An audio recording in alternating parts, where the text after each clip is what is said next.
Hello dear students, मैं हूं नीरू और आज हम करने जा रहे हैं chapter 2 of class 9 polynomials. Okay, so polynomial is made up of two terms, that is poly and नॉमियल्स।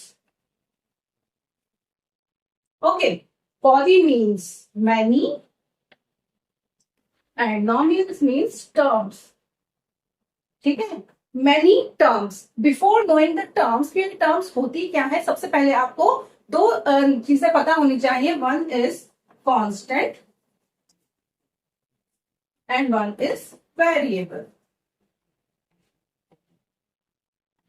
Constant क्या होता है? कांस्टेंट रहना मतलब एक जगह पर खड़े रहना, एक पोजीशन पर रहना, एक वैल्यू पर रहना, मतलब जहां हो वही फिक्स रहो हमेशा के लिए। दैट इज कॉल्ड कांस्टेंट, है ना। तो कांस्टेंट मतलब क्या होंगे? वो सारे नंबर्स जो अपनी वैल्यू पर फिक्स है।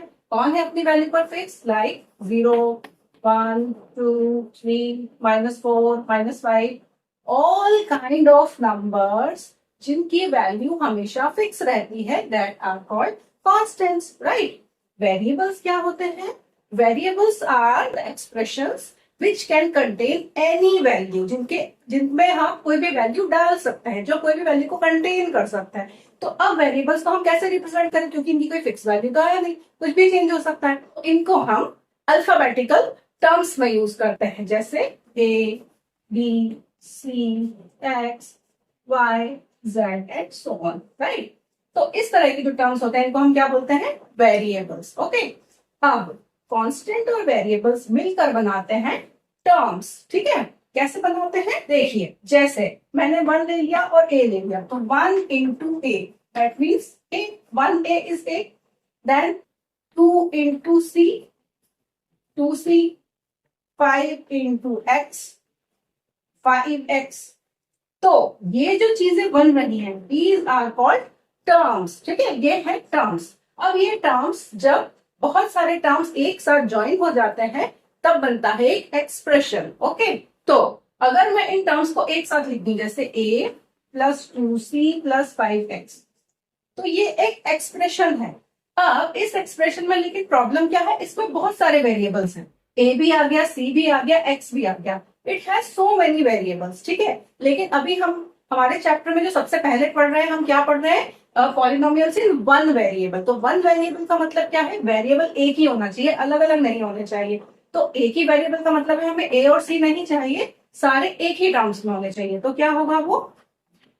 5x² प्लस 2x प्लस 3, ऐसा एक्सप्रेशन जिसमें एक ही तरह का वेरिएबल हमेशा आ रहा हो, कोई दूसरा वेरिएबल नहीं आए, उसको हम बोलते हैं polynomial in one variable. Okay, इस एक्सप्रेशन से हम एक चीज और समझेंगे, व्हाट इज कोएफिशिएंट। कोएफिशिएंट क्या होता है? कोएफिशिएंट होता है आपका बेस्ट फ्रेंड। ठीक है, जैसे जैसे कि आप एक क्लासरूम में बैठे हो, मान लीजिए क्लासरूम है, इस क्लासरूम में अलग अलग डिफरेंट काइंड ऑफ स्टूडेंट्स बैठे हुए हैं। तो ये जो स्टूडेंट्स हैं, मान लीजिए एक्स एक स्टूडेंट है और इसके साथ 5 बैठा हुआ है, यहाँ एक है, इसके साथ 2 बैठा हुआ है। 5 and 2 these are called coefficients. Okay, तो अब मैं बोलूं अगर कि एक्स स्क्वायर का कोएफिशिएंट क्या होगा, दैट विल बी 5। एक्स का कोएफिशिएंट क्या होगा, दैट विल बी 2, राइट। तो all these are called coefficient. जैसे कि ये आपका क्लासरूम है, तो अब मैं इस पॉलिनोमियल को कैसे डिनोट करूंगी? P of x। P of x का मतलब ये है कि ये जो क्लासरूम है ये x टाइप के बच्चों की है, लाइक क्लास 8 के बच्चे, क्लास 9 के बच्चे। तो x क्या है? उसका टाइप है, x टाइप का पॉलिनोमियल है, तो इसमें सारे वेरिएबल्स कैसे होंगे? x टाइप के होंगे। अगर मैं बोलूं q of y, this one I can take anything, p q a b c d, कुछ भी ले सकती हूँ, और ब्रैकेट में जो है वो बताता है कि कौन सा टाइप का वेरिएबल इसमें है। तो q of y will give me 2y³ -3y² plus 9 anything. Okay, तो इसमें जो वेरिएबल्स यूज हो रहे हैं वो कौन से हो रहे हैं? y टाइप के वेरिएबल्स यूज हो रहे हैं। ओके, ना अब आपको कांस्टेंट पता हो गया, constant are the fixed values. Variables पता हो गए जिनकी वैल्यूज चेंज होती हैं, एंड कोएफिशिएंट पता हो गए। कोएफिशिएंट क्या होते हैं? हर एक वेरिएबल के साथ जो कांस्टेंट टर्म लगा हुआ है, that are called its coefficient. ठीक है, एक्स स्क्वायर का कोएफिशिएंट है 5, एक्स का कोएफिशिएंट है 2 एंड 3 इज लोनली, वैसे भी लोनली है। y³ का कोएफिशिएंट इज 2, y square का कोएफिशिएंट इज -3. ओके, तो दीज आर द कोएफिशिएंट्स. अब देखिए, पॉली का मतलब होता है मैनी. अब अगर बहुत सारे टर्म्स हैं तो इट्स अ पॉलिनोमियल, लेकिन अगर इसमें सिर्फ एक टर्म होता, लाइक इसमें सिर्फ 5x² होता, ये दो टर्म्स नहीं होते, ओनली 5x² वन टर्म होता, तो it will be a monomial, क्योंकि इसमें बस एक ही टर्म, राइट. अगर इसमें दो टर्म्स होते, ये नहीं होता, ओनली दो terms are there, then it will be called a binomial. Okay, तो मोनो मतलब वन, सिंगल, तो it's a monomial. Two terms वाले को बोलेंगे binomial. Bi means two, right, तो बाइनोमियल. थ्री टर्म्स वाले को ट्राइनोमियल, राइट. तो ऐसे ही आगे बढ़ते जाते हैं, और जब सो मेनी टर्म्स होते हैं तो we called it polynomial. Okay, so this is the idea behind polynomials. Alright, अब देखिए, ये एक पॉलिनोमियल है p of x is equal to 2x² plus 5x minus 3. ठीक है, अब एक टर्म आता है degree. What is degree of a polynomial? Okay, तो डिग्री क्या होती है?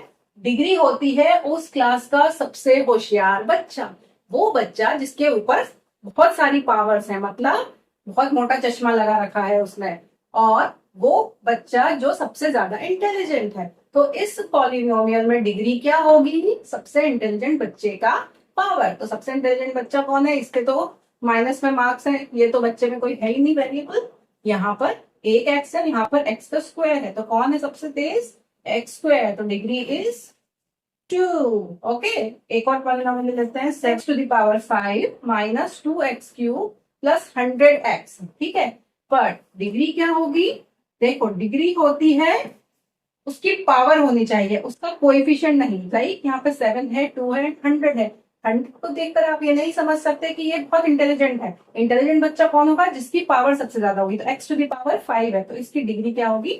5. ओके, तो किसी भी पॉलिनोमियल की पावर क्या होगी? सबसे इंटेलिजेंट बच्चा. अब देखिए, ये एक पॉलिनोमियल है या नहीं है, ये आपको बताना है. तो पॉलिनोमियल हमेशा वो होता है जिसमें हमेशा पॉजिटिव पावर्स हो. नेगेटिव पावर्स वाले या रैशनल नंबर की पावर्स वालों को हम कंसीडर नहीं करते हैं polynomial.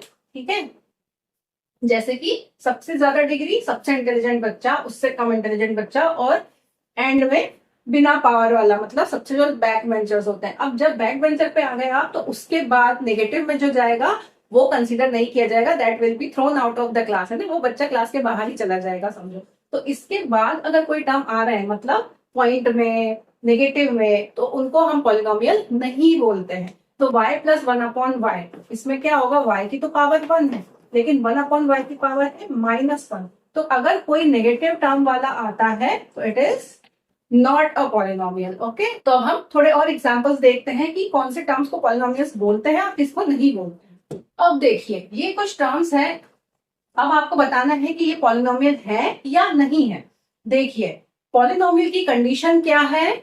The condition of being a polynomial is the power should be a whole number. Power किसकी? पावर जो वेरिएबल्स है उसकी, ना कि कांस्टेंट टर्म की. ओके, कांस्टेंट टर्म में कुछ भी हो हमें उससे मतलब नहीं है, because it's a fixed value, it's a constant. But जो वेरिएबल्स हैं, ये जो इनके ऊपर जो पावर है, जो इंटेलिजेंट बच्चे हैं क्लास के, उनके ऊपर पावर क्या होनी चाहिए? हमेशा एक होल नंबर होना चाहिए. होल नंबर मतलब पावर 0 से लेकर इंफिनिटी तक कुछ भी हो सकती है, लेकिन माइनस में नहीं होनी चाहिए एंड डेसिमल्स में नहीं होनी चाहिए. ओके, पॉइंट्स में, डेसिमल्स में ये पावर नहीं होनी चाहिए. हमें चाहिए 0 से इंफिनिटी तक कोई भी वैल्यू. ओके, 0 क्यों लिया है? 0 जैसे कि ये 3. अब 3 को मैं लिख सकती हूँ x टू द पावर 0, है ना. आपको ये पता है कि किसी की भी पावर 0 होती है उसकी वैल्यू 1 हो जाती है. तो x टू द पावर 0 आपको क्या देगा? हमेशा it will give you 1. That means वो टर्म 1 हो चुका है, इसलिए वहां पे कांस्टेंट 3 बचा है. मतलब इसका साथ वेरिएबल x रहा होगा, बट उसकी पावर क्या रही होगी? 0 रही होगी. इसलिए होल नंबर मतलब 0 पावर वेरिएबल की हो सकती है, लेकिन नेगेटिव नहीं होना चाहिए और डेसिमल्स में नहीं होना चाहिए, फ्रैक्शन में नहीं होना चाहिए. Okay, so the condition is the polynomial's power should be a whole number. Okay, now let's check which one is a polynomial and which one is not a polynomial. So first one is x plus x square plus pi. देखिए, x जो है variable, इसके ऊपर power क्या है? 1 है, right. x की power है 2, ये भी करेक्ट है. पाई एक वैल्यू है ना, इट्स अ कांस्टेंट टर्म, एक वैल्यू है और इसके साथ कोई वेरिएबल नहीं है. तो हमें सिर्फ वेरिएबल्स की पावर्स देखनी है, कांस्टेंट टर्म्स को नहीं देखना है। तो वेरिएबल की पावर्स जो है वो कंडीशन को सेटिस्फाई कर रही है, होल नंबर्स है, so it is a polynomial. Okay, second one, √2 plus x minus x square. अब √2 एक कांस्टेंट टर्म है, इसलिए हमें उसको नहीं देखना है। एक्स जो है इसकी पावर है 1 और एक्स स्क्वायर की पावर है 2, तो ये भी एक पॉलिनोमियल है। ओके, नाउ √x+3, √x+3 है। तो अब देखिए x के ऊपर क्या पावर आ गई, रूट का मैंने मतलब आपको बता चुकी हूँ पहले भी कि जब किसी के ऊपर स्क्वायर रूट होता है उसका मतलब होता है उसके ऊपर पावर है 1/2। तो यहाँ पर x के ऊपर पावर है 1/2, तो इसको हम लिख सकते हैं x⁻1/2 +3। ठीक है, तो जब भी पावर 1/2 है मतलब डेसिमल्स में पावर आ गई, फ्रैक्शन में पावर आ गई, तो it is not a polynomial. Next one is this y⁻³ जब 3 यहाँ बना रहता है इसका मतलब होता है क्यूब रूट, क्यूब रूट का मतलब है पावर 1/3, तो यहाँ पर है y⁻1/3 एंड प्लस y²। ठीक है, तो पावर 1/3 मतलब अगेन फ्रैक्शन या डेसिमल्स में पावर आ गई है, so it is not a polynomial. Okay, तो इस तरह से आप डिस्टिंग्विश कर सकते हैं कि which one is a polynomial and which one is not a polynomial. Okay, तो आई होप ये चीज आपको क्लियर हुई होगी। So that's all for today. Exercise हम नेक्स्ट वीडियो में करेंगे। Thanks for watching, keep on liking my videos. Thanks, bye bye.